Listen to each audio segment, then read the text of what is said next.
Hello and welcome to the OT Schoolhouse Podcast, your source for the latest school-based occupational therapy tips, interviews, and research. Now, to get the conversation started, here are your hosts, Jayson and Abby. Class is officially in session. Hey there, everyone, and welcome to session number 2 of the OT Schoolhouse Podcast. My name is Jayson Davies, and I am going to be your host today. Abby Piranha is not going to be with us today. You can hear her lovely voice on episode number 1. But today, because we are interviewing a special guest, we thought it'd just be easier to have 2 people on today. So in the future, you might hear me with interviews, you might hear her with interviews, or you might just hear the 2 of us doing an episode like we did for episode number 1. So we hope you enjoyed episode number 1 and will enjoy this episode as well. So to get right into it, today's special guest is Tricia Gomez. She is the founder and director of the RhythmWorks Integrative Dance Program for students of all abilities. She also has a hip-hop program for typical developing kids as well, and we'll get into that a little bit. But she is just a great all-around person. She really cares about kids, and she loves dancing, and she has found a way to make her passion available to all and to help many people of all abilities. So I'm happy to have her, and without further ado, we'll just jump right into it so she can give you a little bit of background about herself. So stay tuned. Hey Tricia, thank you for joining us today on the OT Schoolhouse Podcast, and welcome to the program. We're happy to have you. I'm happy to be here. Thanks for having me. Great. So today we just wanted to talk to you about RhythmWorks. Obviously, that's your program, Integrative Dance, and how it can be used in schools. So I'd like to get into that, but first I do want to give you a little bit of a chance to kind of tell us a little bit about your background and how you got to where you're at now doing this RhythmWorks program. Cool. Well, I am a dancer by nature. Have spent the last 40 years dancing, but the last 25 of those teaching dance class. And, I've kind of geared myself, or I guess moved myself towards hip hop. I enjoy the energy of it. I enjoy just the athletic abilities of it. It's a fun style of dance. So that's what I like to focus on. But 25 years of dancing, teaching, and then of course a professional dancer for the past 20 something years. I moved out to California and I was a Laker girl. I danced for the Lakers. I danced for Universal Studios and Disneyland. I actually still work with Disneyland. I'm a teaching artist with their Disney Performing Arts program there. So I still currently do that. And I get to work with dance studios and dance schools from all around the world. They come in and they take dance class with me backstage at Disneyland. So that's a lot of fun. And started my dance studio out here in Southern California in the early 2000s, and just took it from there. So yeah, lifelong dancer, but I've always been a scientist at heart. Oh, really? So there is a part of me. My original major in school was chemical engineering. Wow. That's a long ways from dance. It's a little different, but I think that sciencey part of me is kind of what brought me back to, working with the world of OT and PT and all those good things. So I think in the long end, it was a long road to get there, but I think I ended up with my arts and science combination that I was looking for in the beginning. Great, that's cool. With that, why did you come up with RhythmWorks? How did that come to be? Wow. Well, I'll try to make a very long story kind of short. No. Oh, okay. So probably 15 years ago now, I owned a dance studio. I was teaching about 21 classes a week, and I was not feeling well. So I ended up getting myself checked out, and I ended up getting diagnosed with lupus. And at that time, I was teaching hip hop to kids, as young as age 3, but the majority of the world was teaching hip hop only to about, maybe starting at age 8, 9, 10, somewhere around there. And so I was really having a difficult time finding a replacement for me because I had to cut back on a lot of my classes in order to tend to my health. And I kept saying, I just wish I had something that I can like hand to these new teachers and say, here, teach this in class. And a friend of mine said, oh, you should make flashcards with your dance steps on it, because I already had kind of the system that I was using when I would teach. I would call like each little combination of movements, I would call them little funny names that made it easy for our kids to remember. And so I was like, flashcards with my dance steps on it. I'm like, that's a great idea. So we actually ended up pulling together like a bunch of people that were part of my dance studio, like parents and students and the recording studio next door. And together we actually made flashcards with my dance steps on them, which came to be known as Hip Hop in a Box, which was my first kind of foray into like teaching tools, right? So it ended up being exactly what I needed. I was able to like have these dance step cards and hand them over to teachers who already knew how to teach little kids and just say, here, teach these dance steps. And it ended up working really well. I made it for myself, but in the production of making them, it actually ended up being not that much more to make 2,000 units than it would have cost to make one unit. Oh. So you got a lot. All right. Yeah. So I figured, well, if I can use them, I'm sure other people might find it find it useful too. So I kind of hit the dance world with that first, and that kind of grew into what's now called the Hip Hop Made Easy program. And we're about almost halfway done with our second printing of it. So happy to say we're probably in close to 3,000 studios and schools worldwide with the Hip Hop Made Easy program. And that program it basically focuses on, typical hip hop for ages 3 to 7 year olds. And it's a developmentally appropriate program, an age appropriate program. So it became really popular. But the way, getting back to the RhythmWorks thing, I had an experience about 5 years ago where I went through an extremely tragic, horrific event in my life where I was pregnant and lost my son.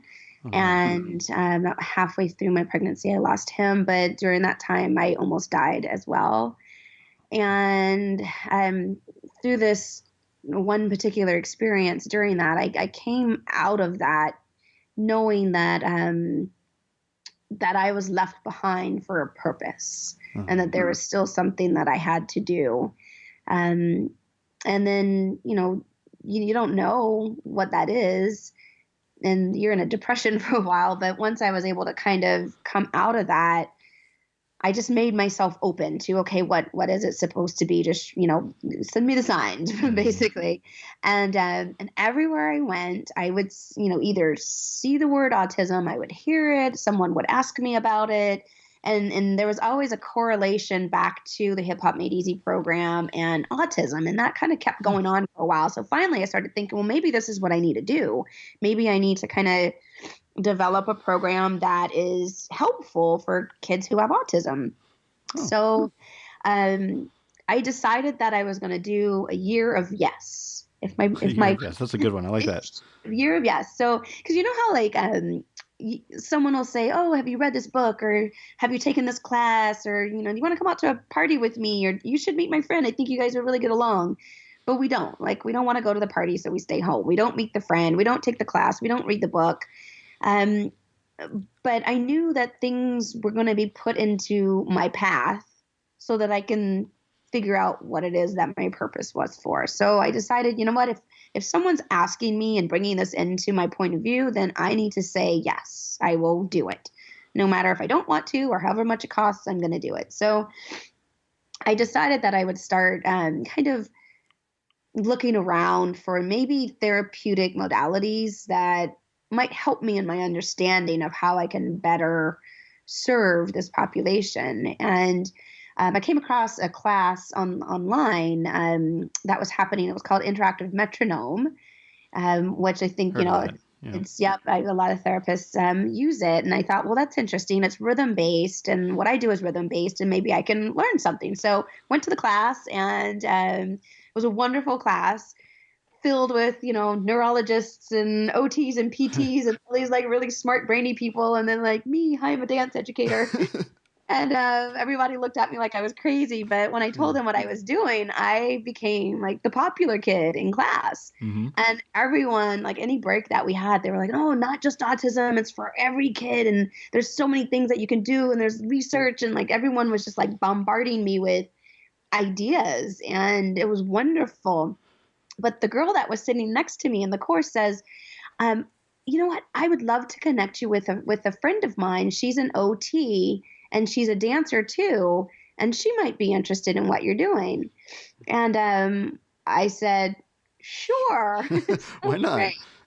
And then, and she, like a couple minutes later said, my friend said she's available to meet you for dinner. And her friend ended up being a Kimmy Davies, who I think you know very well. Yes, very well. Yes, and so I went and met a Kimmy for dinner one so night. That's how I didn't realize that Kimmy was the first person kind of on the scene with you. Oh, so so I told a Kimmy what I was doing, and she's like, "This is awesome. I want to be part of it. Just let me know what you need." And I said, "Right now, I'm really just educating myself. You know, I need to learn as much as I can first." And she said, "Well, have you considered taking the SIPT course?" And I was like, "I have no idea what that is." What is SIPT? Sure. So she told me about it, and it's a semester-long course at USC, and I checked into it, and it just happened to have like a 5-day crash course happening, and so I signed up for it. Yeah, because that's where we really actually first met, right? Yeah. So then I met you there. But of course, you sign up and then it's like, here's your pre-reading material. Yep. Which is like $350 worth of textbooks that I did not own. I still use those textbooks every now and then. Yep. They're good ones. Yeah. So I put it on Facebook. I said, does anyone have these books? And this random Facebook friend that I didn't really know. You know how you have those friends that you're friends with them, but you don't know how you became friends with them. Yep. So this girl says, I think I might have them. Let me check when I get home. So, she checks. We end up actually getting on the phone with each other because we were messaging and it was just becoming too much to message. So we needed to talk. So that person ended up being Dr. Sharna Berman, who is a doctor of special education. And she's also a behaviorist. And so she, I told her what I was doing. She says, I want in. We have to do this. This is amazing. The kids need this. Just let me know what you need. And she says, oh, wait, I need to introduce you to a friend of mine. Her name is Zoe Malo. And she's like a world-class researcher with sensory integration, but she travels the world all the time. She's never home, but at least I can make an introduction to you. Yeah. And I said, well, absolutely. Thank you. And she did. And literally like right away, we get a response from Zoe saying, hey, I'm in town. Let's have lunch. And so I go to lunch and I meet Zoe, and Zoe loves it. And Zoe's in, and she says, let me know what you need to help. I'm here to help. Let me know what you need. Yeah. And I love Zoe. She's amazing. Great person to have on your side. Oh my gosh. Just talk about a wealth of knowledge right there. And all this time I was considering, well, maybe I should actually go to school to become an OT.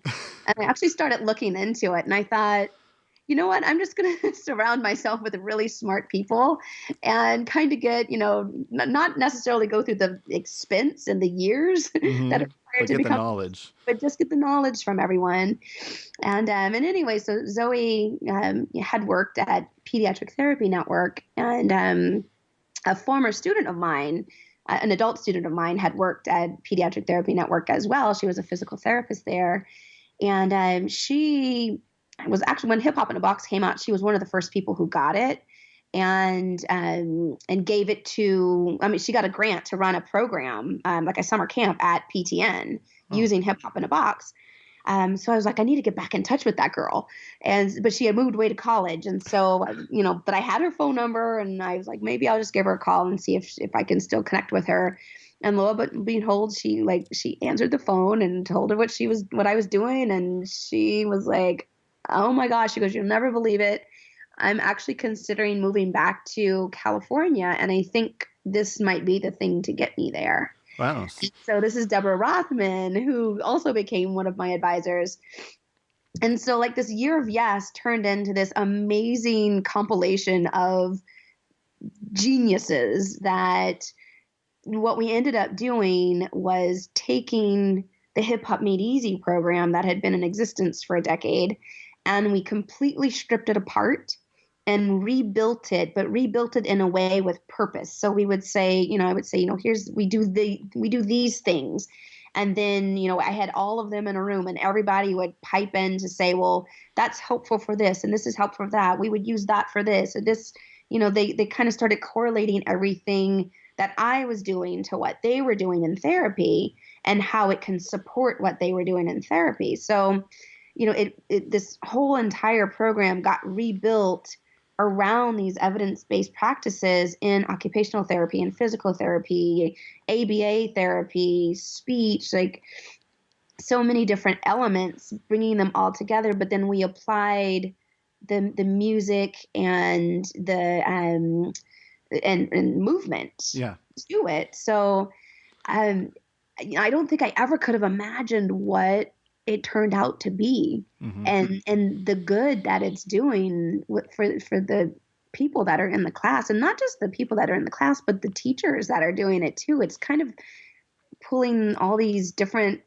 elements together, in a way that I haven't seen done before. Definitely. Yeah. My teachers are absolutely loving it. And the aides too. I mean, they love just dancing a little bit every now and then. We do it every Monday morning or Tuesday if we skip on Monday because of a holiday.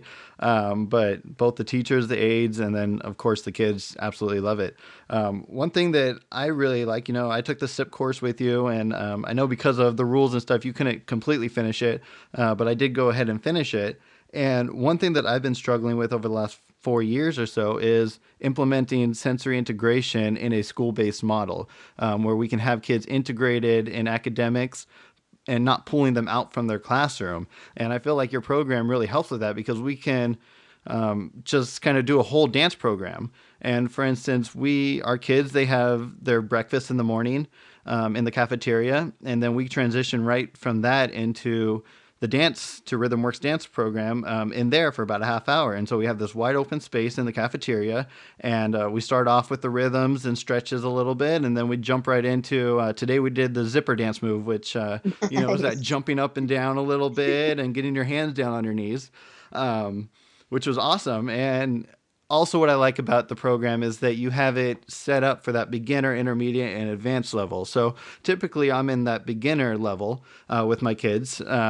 But even then, it can be broken down even more to be one step at a time on each given beat or whatever. And so we're finding a lot of benefit with it. Even for kids who may not be able to jump and spread their feet at the same time, we can break it down so maybe they're just spreading their feet versus jumping and spreading their feet. So it's really cool. I really like it.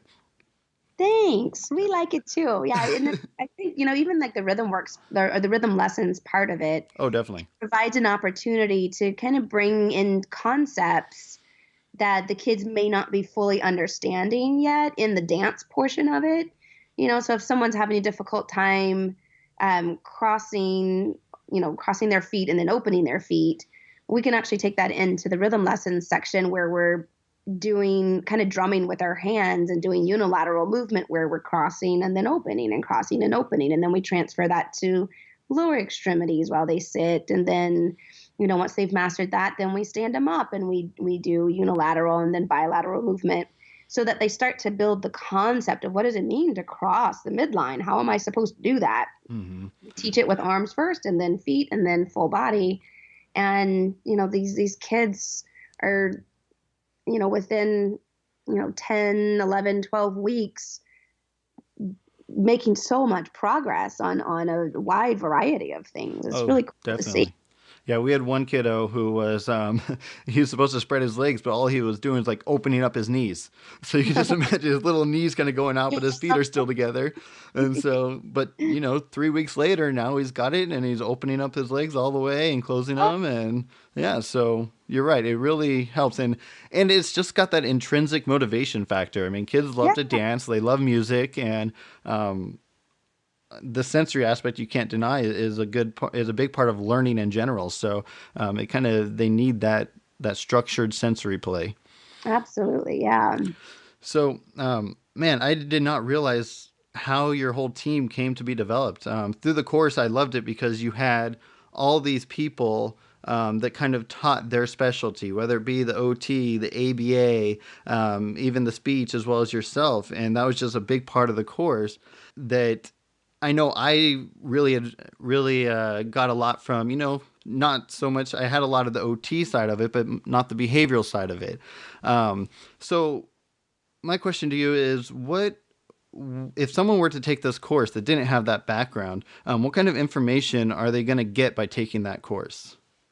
All kinds of information. I mean, that's one of the things that I struggled with a little bit in the beginning, because I knew, okay, well, OTs will have, usually they have the sensory part of it. And then, if a PT comes in, then I don't want to get them bored with learning, basic anatomy, or not anatomy, but, just like kinesiology, basic kinesiology. But what we found was, and I'm sure you can relate this to as well. Gosh, I can't even talk right now. I'm sure you can relate to this as well. When you're in your discipline, you see it from such a academic level, right? Mm-hmm. But the way we teach it from a very like layman's point of view. Like, what is it? Because a majority. What does it look like, and what can I do about it? Yeah, and correct me if I'm wrong, but a majority of your students are dance instructors, or not anymore? Yes. Yeah. No. Well, we're definitely growing in the therapeutic and the academic world now, but in the beginning it was all dance teachers. Uh-huh. So those the OT, the sensory, the behavior, the kinesiology, movement safety, all of that was new to them. But what we found from the therapists that were coming was that it was such a refresher for them to hear it spoken about in such a basic way that made sense. And they were actually having better success explaining it to their parents of the kids in a more layman's term that was easier for them to understand. So, yes, if you're an OT, you will get a little bit of review on sensory. If you're a PT, you're going to get a review on kinesiology and thank you. Yeah. And, behavior. So whatever your discipline is, whether it's dance or, whatever it is, you're going to get a little bit of a review, but we do it in a way that really integrates everything all together. So, you get a little bit of an insight of OT, a little bit of insight of PT, a little ABA, a little speech, a lot of dance, music theory and understanding how to find downbeats and how to find count number one so that you can start the 8 count in the right place, and, relating movement to music and how, dance steps kind of mimic music notes in a way.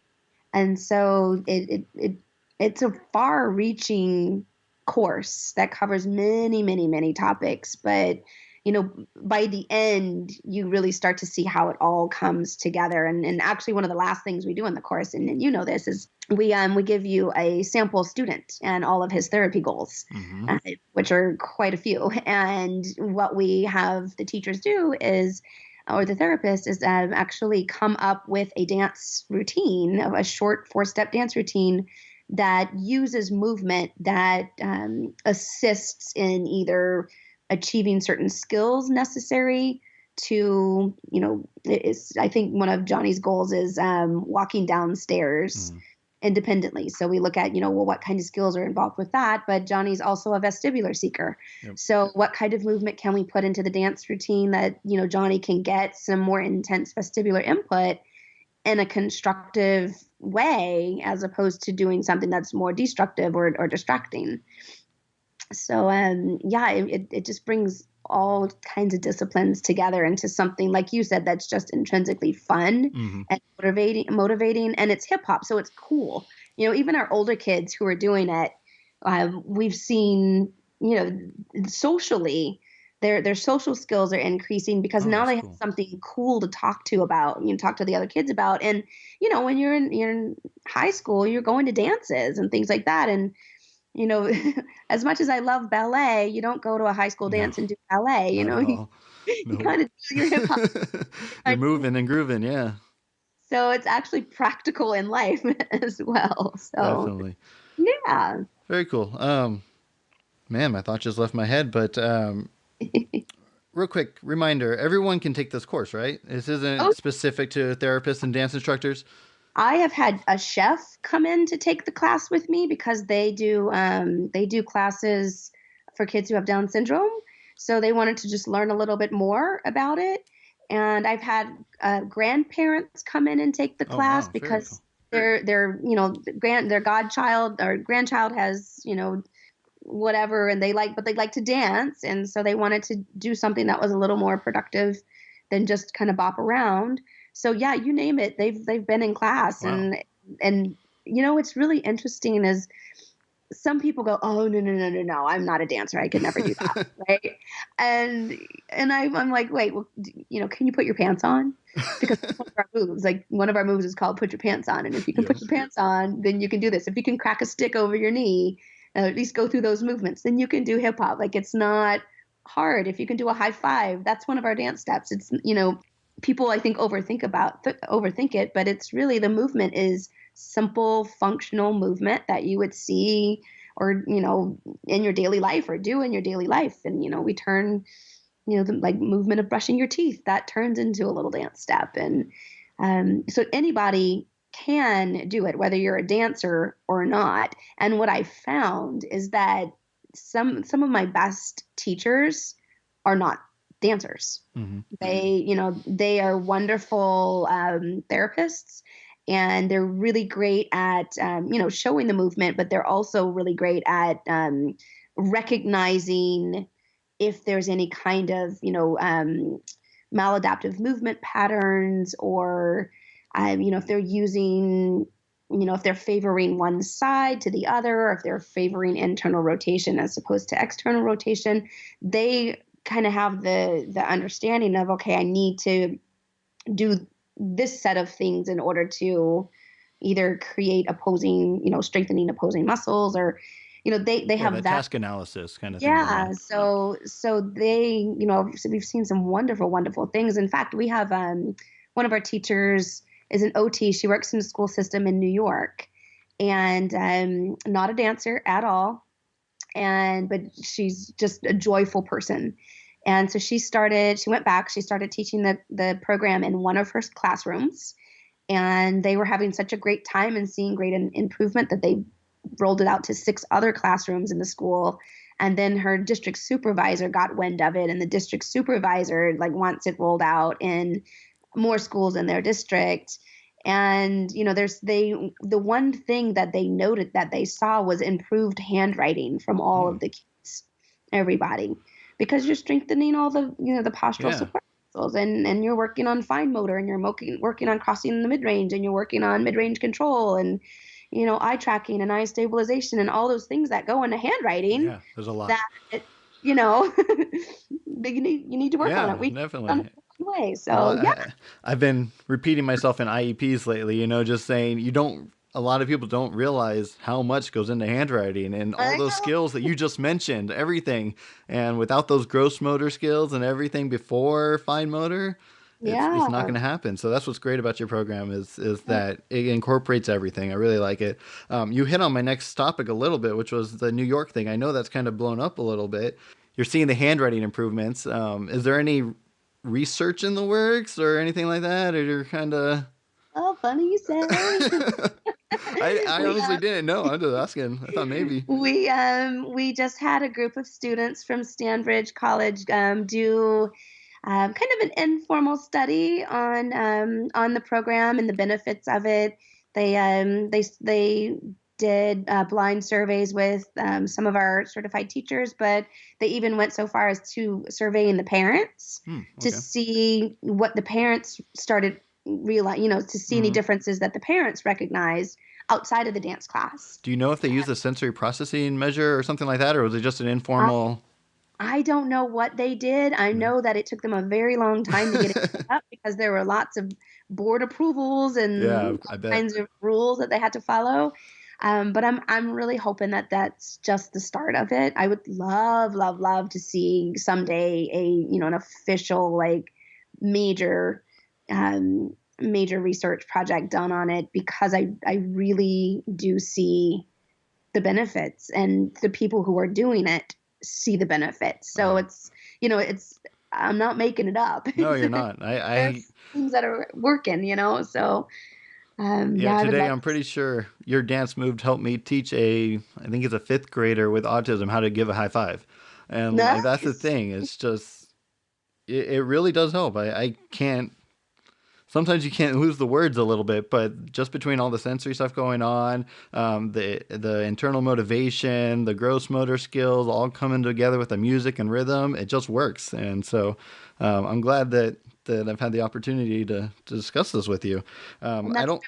that's why we called it Rhythm Works, because it does. It does. You are correct. All right. Well, we're just about to wrap up, but I definitely want to give you the opportunity to let people know where they can find you, how they can find the program, and all that good stuff. Sure. So Rhythm Works ID is our website, and I'll give you a little cheer because no one knows how to spell rhythm. So if you go RHYTHM, I love it. Rhythm, RHYTHM, and then Works, WORKS, ID, as in dog.com will take you to our website. We do offer 3 ways to get certified. You can get certified in our premium course. We have a 3-day in-person premium course here in Los Angeles this summer. We usually do 1 or 2 a year. We also have hybrid courses, which consist of about 8.5 to 9 hours of online course learning before coming to a 1-day in-person course to kind of pull everything together. And we have those throughout the U.S. and Canada for 2018 set right now. And if you can't make it to any of those locations, then we do have the full online course, it ends up being about 18.5 hours or so of coursework. We are an approved provider with AOTA, so you would get if you do the online course, I think it's 17.5 hours clock hours, so 1.7 hours, something like that. And then the in-person courses are 1.85 units as well. And if you're just not just an educator, you're never just an educator. No. But I just spent a couple weeks ago at the CEC Special Education Conference down in Tampa, and spoke to administrators from all over the country who just flipped out over the program. And they are expressing interests in actually bringing us in to do in-services for the school. So it would be the hybrid version. But, if it's something that interests anyone that they want to talk to their administrators about bringing in to get the whole staff certified, then we can definitely work that out as well. Very cool. Yeah, and I can, if you don't mind, can I give everyone my email address just in case they want to? Yeah, go for it. And I'll definitely put it up on the show notes. Okay, cool. So my email address is Tricia, TRICIA, at rhythmworksid.com. Awesome. Great. So that's where you can find Tricia. Very cool. So we will definitely put all that information on the show notes up at otschoolhouse.com for you all to find in case you forget. But I was just thinking that I might also put my video that I had to submit to you to get certified up on that page just so people can kind of see a little bit. You did a great job. Oh my gosh. That's what held me up for so long doing it. I was just like filming myself on camera was just like, but it was totally worth it. And that... It's not hard. Nope, it's not hard. And that case study was really, I thought it was a great case study, and it really made me think. And in fact, I think I used that case study that I did. I basically used that 30-minute session as my first session for the Rhythm Works program that I did at school. So, yeah. So it's really cool. So, all right, well, we'll wrap it up. Thank you, Tricia, so much for coming on and talking about Rhythm Works. We appreciate it. Thanks for having me. Definitely. Take care and hope you feel better. Bye-bye. Thank you. Bye-bye. All right. Well, thank you everyone for listening in to that conversation between Tricia and I. I want to give her a special shout out as I hope she's feeling better.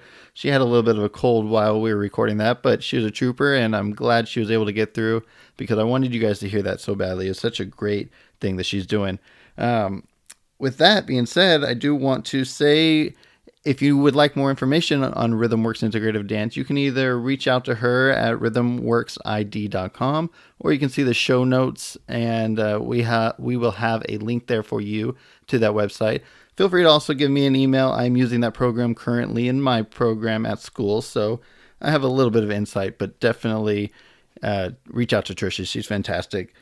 Lastly, I just want to say thank you for listening to this. And if you haven't already, please do subscribe to the podcast so you know when the next one is available. Also, if you enjoy our podcast, even if you don't, we'd love to hear your comment in the comment section below. It just helps us to guide the way that we're going with this podcast and to know how you're feeling about it. So please give us some feedback. And with that being said, you can get all the information from this podcast over at otschoolhouse.com/session2. Hope to see you there, and take care. Thank you for listening to the OT Schoolhouse Podcast. For more ways to help you and your students succeed right now, head on over to otschoolhouse.com. Until next time, class is dismissed.